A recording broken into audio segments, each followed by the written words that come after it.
So we are going to look at innate and adaptive immunity. Okay. Innate is very basic, very straightforward. There's not a whole heck of a lot of activity kind of going on here. I don't have necessarily a whole hell of a lot of machinery because I'm not adapting to anything. It's straightforward. Foreign invader, go kill. That's all it is. Okay. Again, remember, this is boundary stuff. What was skin? One of its functions was a barrier, a boundary. Now we know that there's specific cells in that barrier, in that boundary, that helps mount an immune response. Dendritic cells, mast cells. Okay. And again, these are non-specific. If it's foreign, it gets a response by that cell. Okay. And we will see when we start talking about antibodies, immunoglobulins, they are going to be specific. Some of them respond only to bacteria. Some of them respond better to viruses. I shouldn't say only, better. Some of them respond better to parasitic infections or allergic infestations. Okay, you have an allergy to something? Okay. Then this specific immunoglobulin is always going to be elevated within the blood. Okay, so these things are specific. Innate is non-specific. Okay, foreign invader, let's go kill it.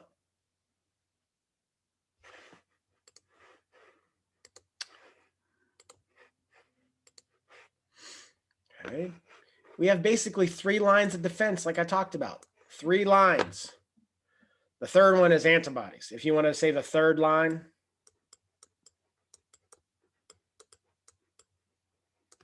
of defense. Okay, that's antibodies. Okay. But your first line of defense is your boundary, skin, mucous membranes. Okay. The physical outside, there it is. Okay. The outside. It is the first line, the boundary. The second line is those cells within it. As soon as I break through that boundary, now I'm internal. So macrophages, dendritic cells, mast cells. If we have neutrophils within the area, if we have EOs or basos within the region, if we have natural killer cells within the region, non-specific type of things here. Natural killer cells, even though they're going to be elevated with cancer still can run a damn muck. So are they very specific? No, they're not. The cancer cell is just a cell that's lost control of its cell cycle, right? That's all it is. So that natural killer cell may not know what the hell's going on until it's too late.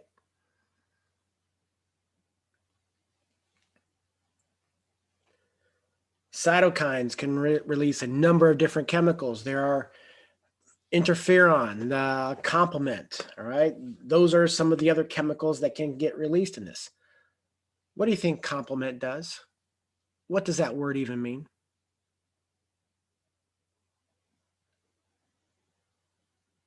If you compliment something, what do you do? Appreciate something. What'd you say? To appreciate something. Yes, to appreciate something. When you are, let's say your significant other compliments, you compliment each other. You're both able to get work done. And that's all complement is. Complement is a chemical that facilitates, aids the immune response. It's not a huge response. There's a whole bunch of it. There's a whole bunch of types of complement that the body will release to try to aid the immune response, to kill that thing before it gets any deeper into the system and gains a foothold. This second line of defense is basically inflammation. When you inflame something, it causes swelling. What is swelling? It's more fluid into an area. Blood vessels get more leaky. More stuff can enter into the tissues. More water. What's in water? Neutros, macros, EOs, basos, natural killer cells.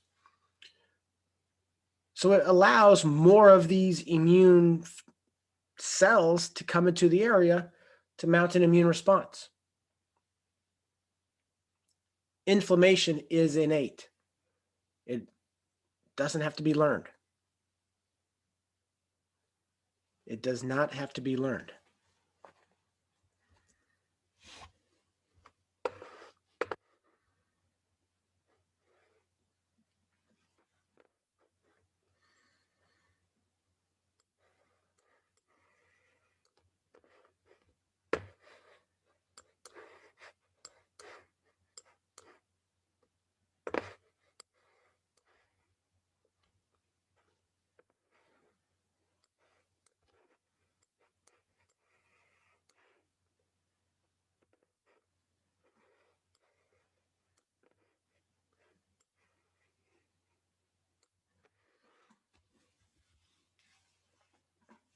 So if we just look at skin, yes, it has dendritic cells.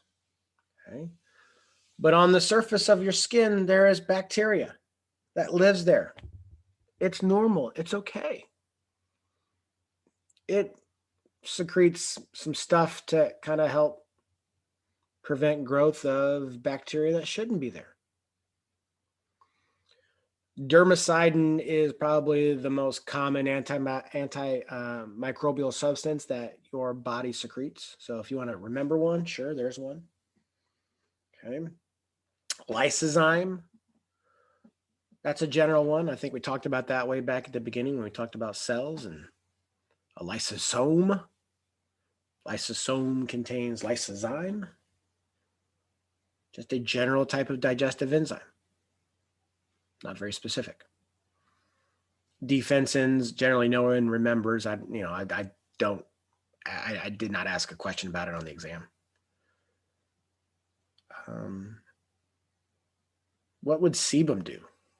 What's sebum?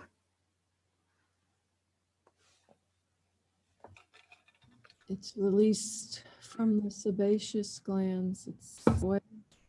So it's oily, right? Keeps your skin all soft and supple, but it's oily. So is that, does stuff move really good through thick oil? No. So it's going to slow down the foreign invaders advance through this barrier. And by slowing it down, what does that just ensure that I see? The foreign invader. And what does that ensure that I can mount within the skin?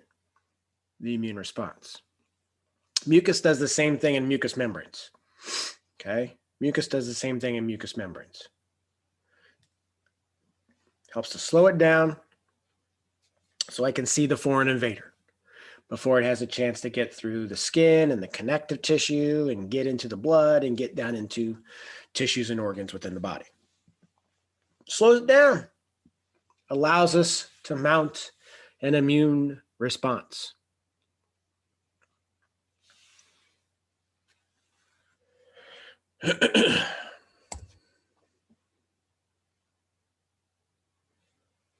What are these non-specific cells? I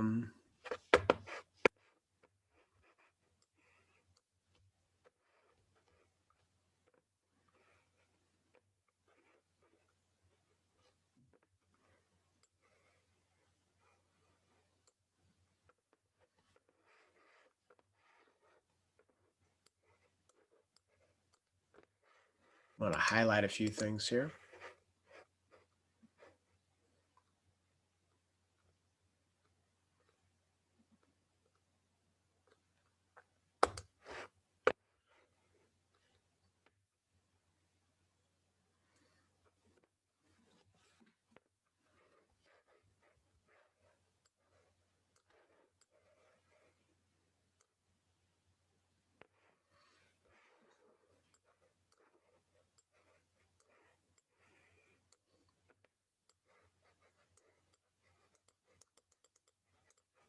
Okay.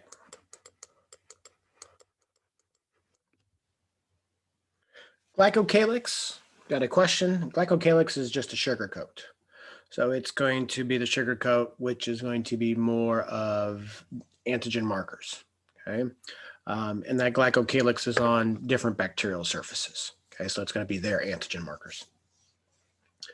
Phagocytic cells, neutrophils, macrophages, the boring phagocytic cell that we always know of. Okay. Dendritic cells. These are going to be some dudes that are engulfing foreign invaders. Neutrophils and macrophages are usually kind of what we think of when we think of this non-specific immune response. At least in my mind, I do. I don't really think of dendritic cells. I always think of neutrophils and macrophages first. These guys, neutros and macros, they just have a very large or a greater number of digestive enzymes within them. Obviously wrapped up in a tiny little vesicle, so little lysosome, if you will. And it can engulf, you can see the lysosome can merge with the engulfed foreign invader and can destroy it. And look, it can exocytose those parts and pieces. That exocytosis of those parts and pieces is chemicals. The body picks up on that residue. And it can bring in more neutrophils, more macrophages to the party, where we can engulf a foreign invader if need be. Let's say we've mounted the immune response and killed them all. Those cells are just going to go away. They only have a small shelf life. They only last a handful of days anyway. So if they're not going to find anything, even though they've been called into duty, they can be gone in a few days. Dendritic cells, as you can kind of see, they have antigens on their surface. These antigens can be helpful in helping to mount an adaptive response. And what is that adaptive response? It's cell-mediated immunity. This can try to kill a foreign invader, dendritic cell. Macrophage does the same damn thing. These two cells can engulf a foreign invader. They can attempt to kill it. They may not be able to, okay, for whatever reason. The foreign invader may have a cell wall around it that prevents that general digestive enzyme from just doing it right there in the macrophage or the dendritic cell. If it can't, it does a great job of asking for help, okay? If these guys can't kill it, they will do a great job of getting help. And so they will take it to a T cell, T lymphocyte. And now we start getting adaptive immunity involved in here, okay? When dendritic cells or macrophages present this foreign invader to the T lymphocyte, the T lymphocyte can be like, okay, I got it. And now it continues the immune response. Maybe it's the first time it's seeing it. Maybe it's got to figure out how to get inside to kill it. Maybe it's the second time it's seeing it. It's like, okay, I remember this thing. Let me turn into this and it'll be gone. That's what these cells can also do. Remember when I said the innate and the adaptive immune response are both can work in tandem? Here is them working in tandem. If these cells, if these phagocytic cells can't do it, can't kill the foreign invader, they will bring it to the T cells. The T cells then will continue the process. You may be asking, well, what if T cells can't do it? Well, T cells will get antibodies involved. And then you hope to hell that they do it. Because after that, mazel tov. It's just time or death, whatever.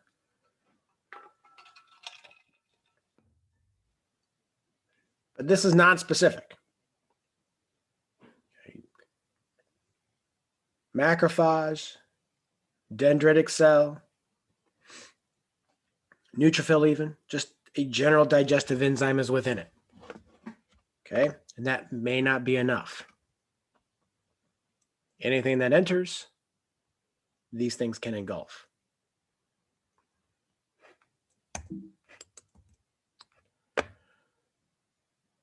What about this inflammation that you speak of? Well, those are other cells. We have a number of cells, and specifically basophils and mast cells, that are going to help promote inflammation. What does inflammation do? Inflammation helps to vasodilate. If I vasodilate, what do? I bring in more fluid. I bring in more blood. And by definition, when I bring in more blood, blood is going to house antibodies. Blood can house T cells. Blood can house other chemicals, other phagocytic cells. All of this excess fluid has all of these players potentially within it. And we can mount an even greater immune response just because I have vasodilated the blood vessels. And hopefully you already know about vasodilation. Vasodilation brings in more blood, more perfusion, more players involved for the immune response. So basophils and mast cells help to promote that immune response, that innate immune response, or ultimately into the adaptive immune response as well, if you want to continue the logic.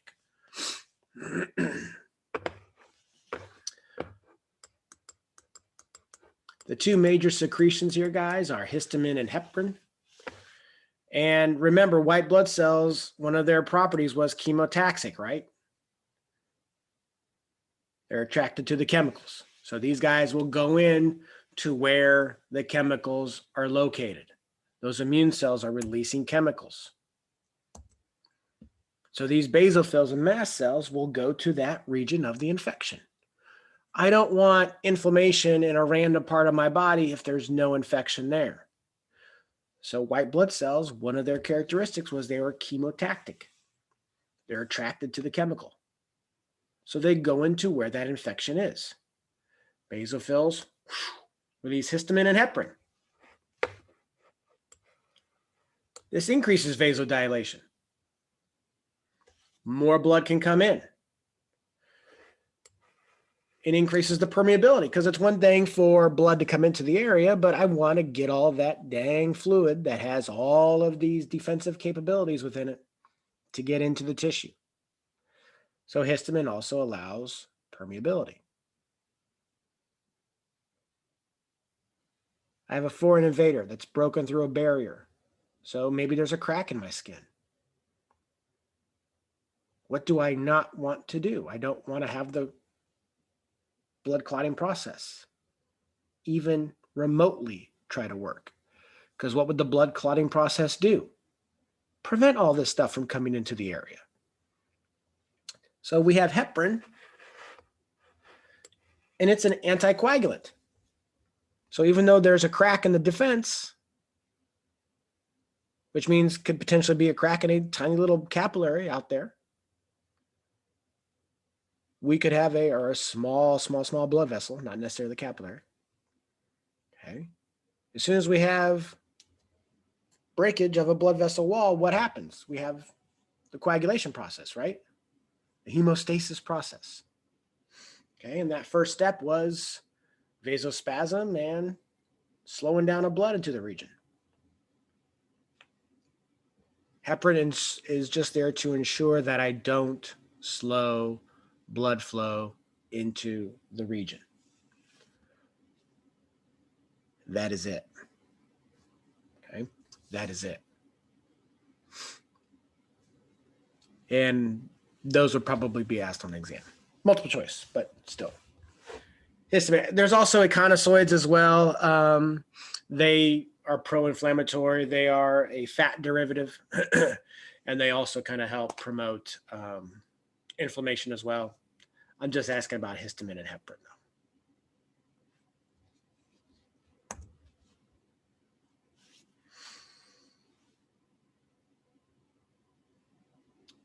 Natural killer cells.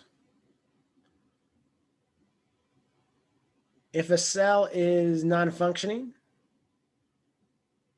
natural killer cells are the dudes that will tell it to die. Natural killer cells will release a number of chemicals that penetrate the cell membrane of the cell. When they penetrate the cell membrane of the cell, their enzymatic secretions can now get in pretty dang easily. Once inside there, those digestive enzymes will destroy the nucleus of the cell, and that will destroy the cell. Perforin perforates. Granzymes enter and kill. This can be an unhealthy cell, one that is infected. This could be the cell next to it that could potentially be infected. It's not wanted. Okay. Some of those paracrine secretions around the cell. Maybe that cell was like, hey, you should get rid of me too, because I may be infected because I'm touching this diseased cell next to me. What if it's a transplanted tissue? And natural killer cells will be involved in that because it's unwanted. It's unwanted because the body's like, dude, this thing has a slightly different MHC complex. I don't think he's from around here. So natural killer cells go and mount an immune response. Again, getting that MHC complex as close to possible as yours prevents those natural killer cells from going there and sniffing around and destroying that thing.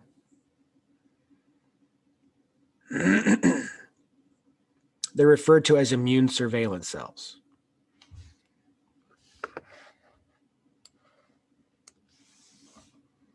Because they will patrol that region where the infection is and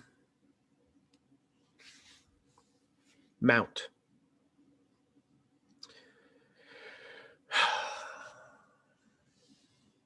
We have general chewers, upper, and destroyers. We have apparatuses, basophils, mast cells that are there to promote the inflammatory response, to promote the immune response. We have immune surveillance cells that will destroy that cell, destroy the cells around it as well. Clean slate protocol. Okay. We have secretions or foreign invaders that are not bacteria or viral in nature. Sometimes we have foreign invaders that are parasites. If you have a parasitic worm, and there you can see that disgusting creature down there in that little picture there, eosinophils are going to be involved.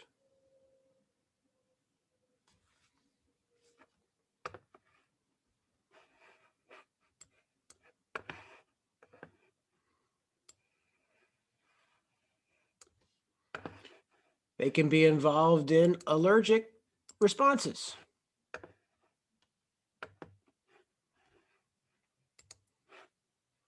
Okay.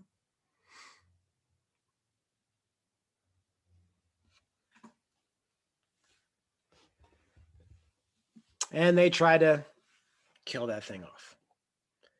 And depending on the extent of the parasitic worm infection, depends on the extent of if eosinophils can do it. Okay.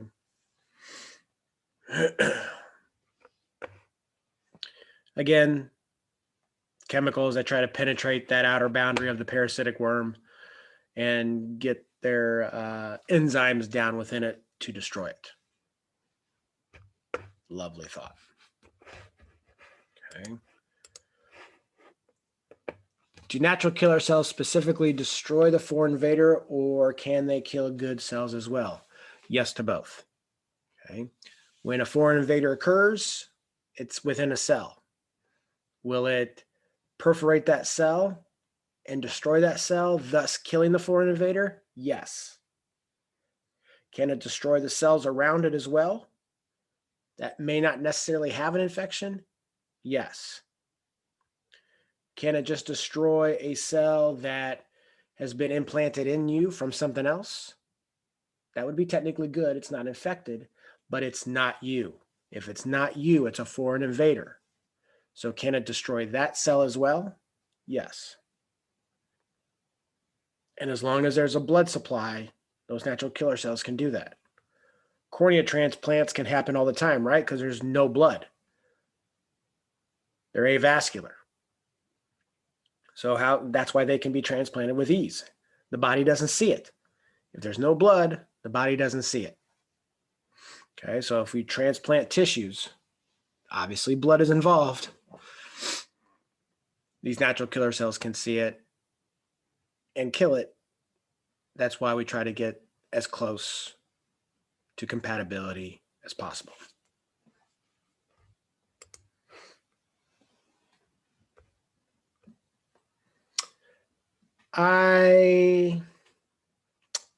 This is my attempt to be very just basic with some of these antimicrobial proteins that I made reference to earlier. On the exam, I did not ask if it's alpha or beta specifically. I can double check and let you guys know on Tuesday as well about that process. All right. But interferon is just a specific class of cytokines. It's all it is. Okay. So again, that makes it a protein, but I just said it right there. Okay. Again, what's innate? Non-specific. So even though there's a whole buttload of terms on here at the very beginning, the first two words, I mean, innate is non-specific anyway by definition. Okay. Interferons are just one subset of cytokines. What are cytokines? They were proteins. Okay. So interferons are these. And that's shorthand for interferon right there.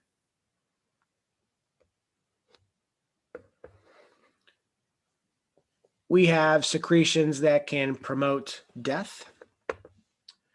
And we have secretions that can promote strength.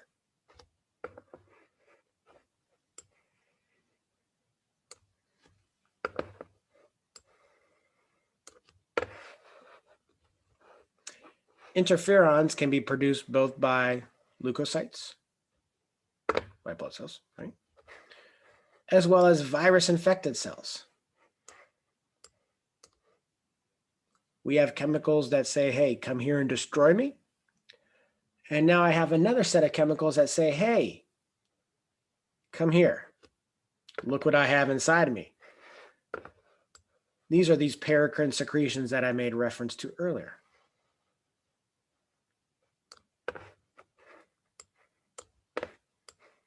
Okay. These paracrine secretions can also tell the cell next to it that, hey, I have a foreign invader here. And just so you know, you should start producing your army. So it can start triggering synthesis of enzymes to help destroy foreign invaders. So if that neighboring cell does get penetrated, does get invaded by the foreign invader, it already has the army there waiting at the gate. And it can mount an immune response and prevent that cell from being infected. You hope.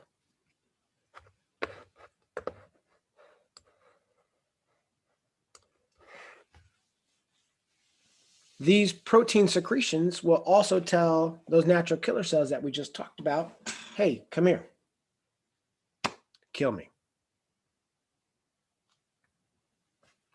So natural killer cells, when they get into the region, they'll see that secretion. They'll see that chemical secretion, and they'll mount the immune response.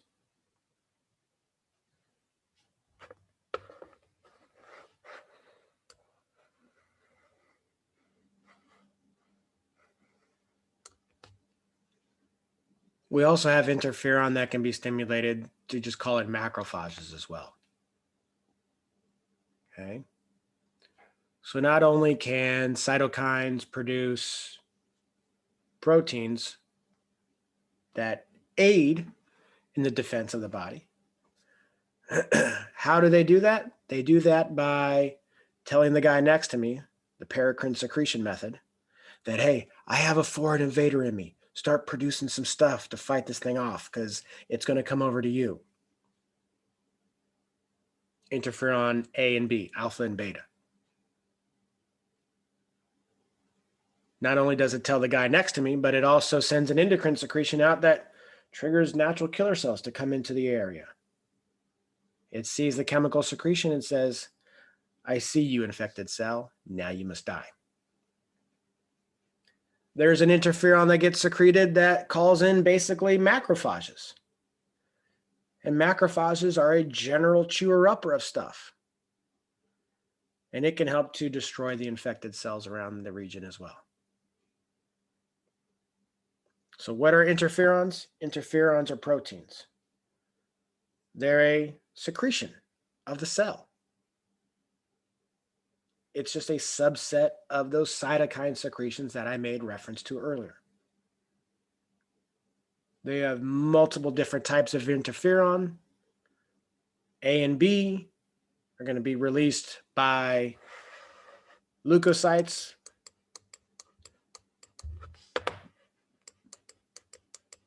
But they are released by those virus-infected cells. That viral infected cell tells the dudes next to it, mount up an immune response and be ready, be vigilant. And it also sends an endocrine secretion out that says, natural killer cells, come into the region and kill me, please. We have another interferon that stimulates T cells. T cells can call everybody into the fight. And macrophages come in and they could chew up the virus. They could chew up the viral infected cells within the area of infestation.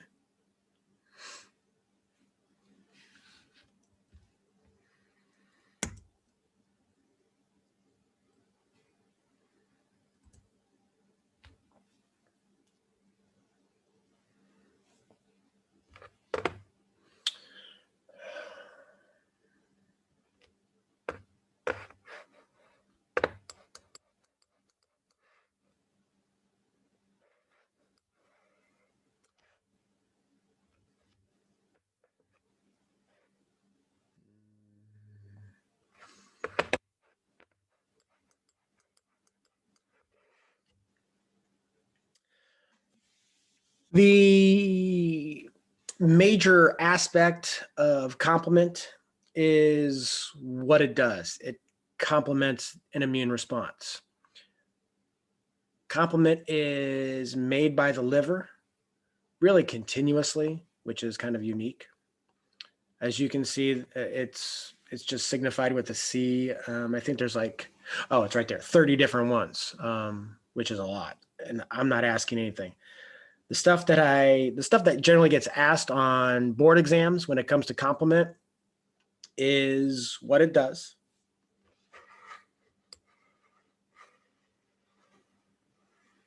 Okay. Complement is something that helps to trigger the adaptive immune response. Who makes complement? Complement is made by the liver.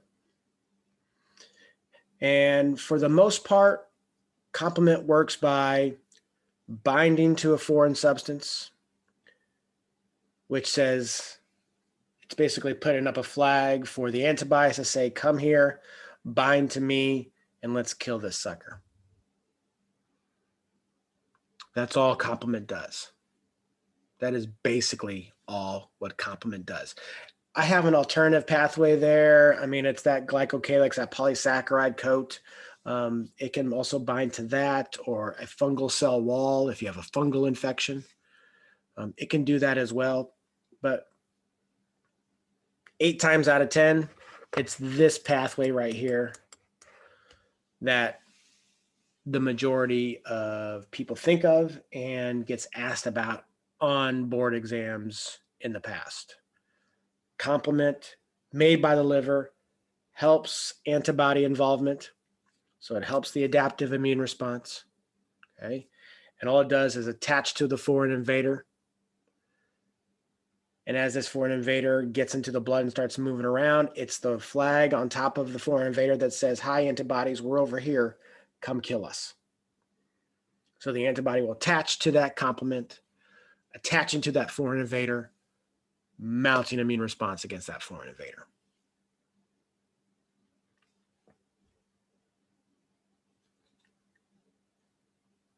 General chewer uppers.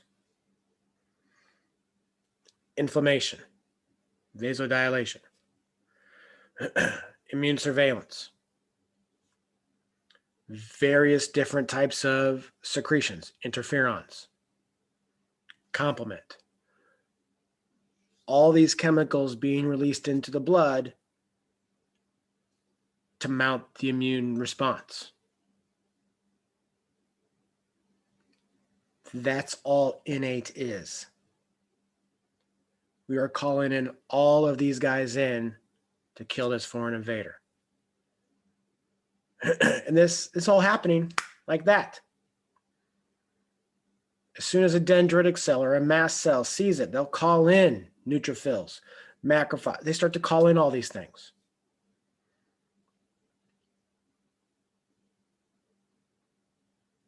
Interferon gets released. As soon as that thing invades the cell, complement will start to be released after that. This dovetails into inflammation. This leads us into the adaptive immune response.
We already talked about it. Basophils, mast cells, secreting histamine and heparin.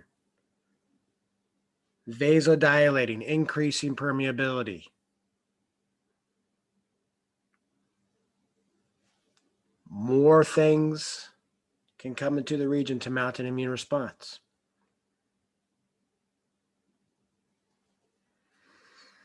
Increased fluid can get those chemicals into the fluid a hell of a lot faster.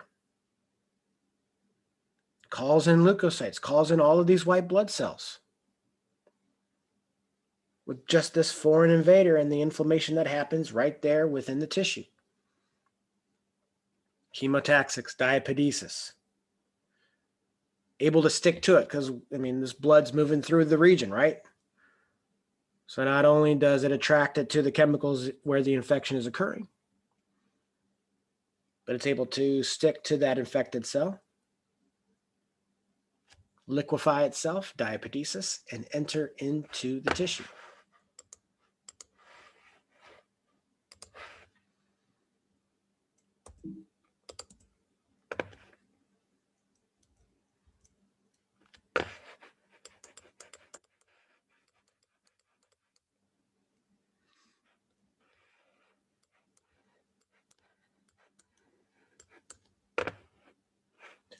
Those are our 4 cardinal signs of inflammation.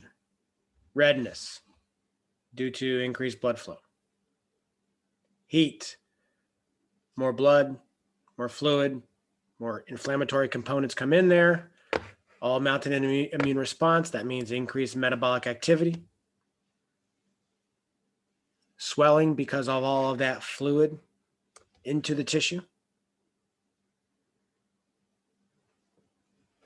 And there are a number of chemicals that get released to help stimulate pain.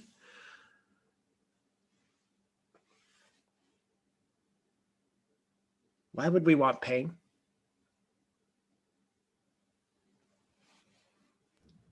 To warn us of something wrong. Okay. What else?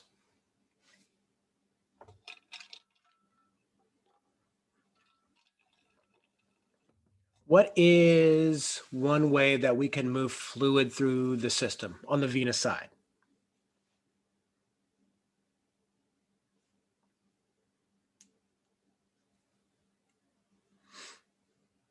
Do veins have a extensive tunica media?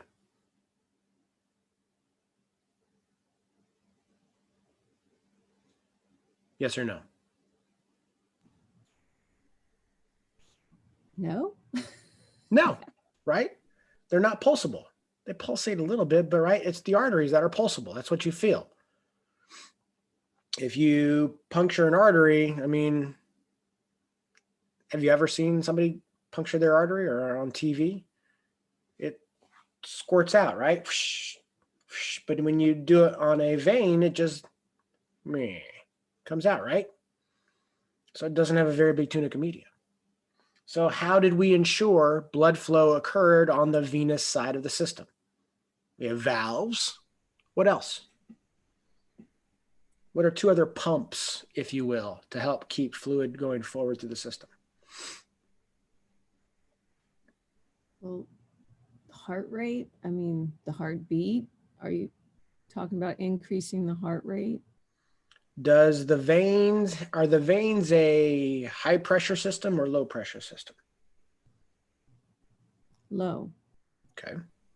So what is going to be pushing blood back up through the saphenous vein in the leg where gravity is exerting a force? What's ensuring that blood is moving up the saphenous vein towards the heart?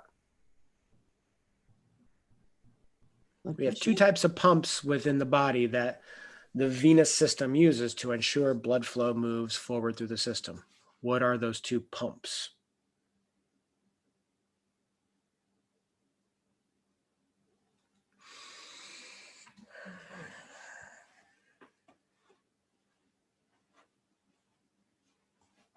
What did I just do? Movement? Yeah. Mhm. Skeletal muscle pump. Does that sound familiar? Respiratory pump. Does that sound familiar? Oh, yeah. Yeah, hopefully it does.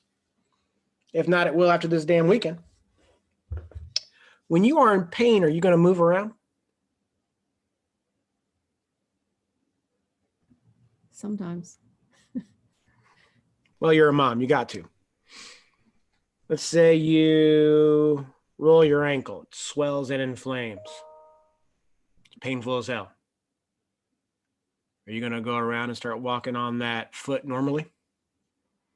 No. I hope to God not. You're a cyborg then if you are. So what is pain going to do? It's going to limit movement. And if you've never experienced pain, you got a full weekend to try to hurt yourself and experience this phenomena. If you're in pain, are you going to want to move that region of the body that's in all that pain? No. Okay. So if you're not moving, you're not engaging those skeletal muscles in that region. And if you're not engaging those skeletal muscles in those regions, you're not propelling as much fluid forward through the system. So this helps to keep all that fluid, rich in immune components, there to mount the immune response.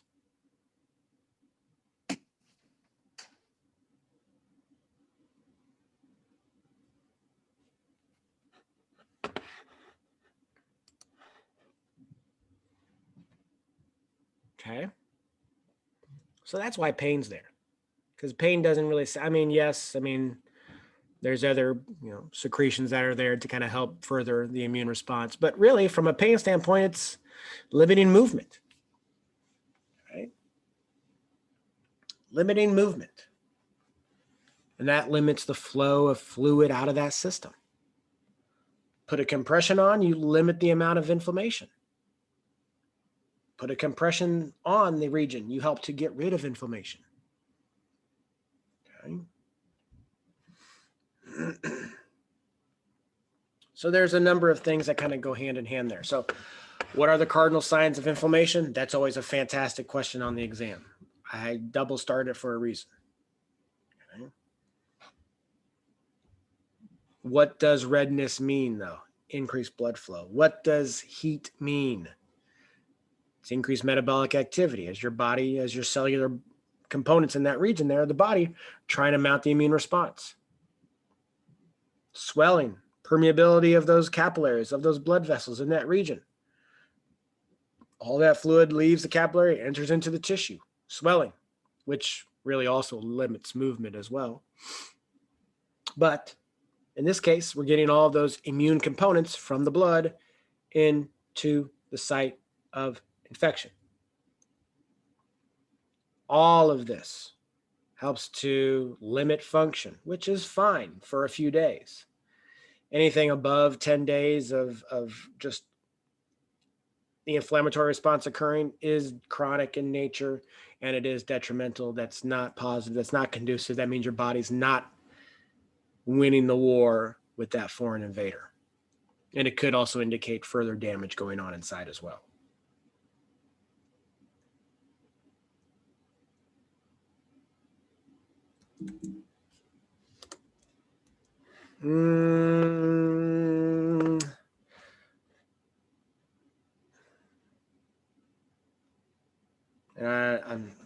I don't think I asked about kinins at all. But what's in the plasma? Antibodies, complement, clotting proteins, kinins, all that fun stuff. And that shouldn't have to be really discussed. But here's a nice little example showing that chemotaxics. Sticking to the blood vessel wall, undergoing diapedesis there, getting those leukocytes into the site of infection. Plasma proteins, macrophages exudate. Oh gosh, so fantastic.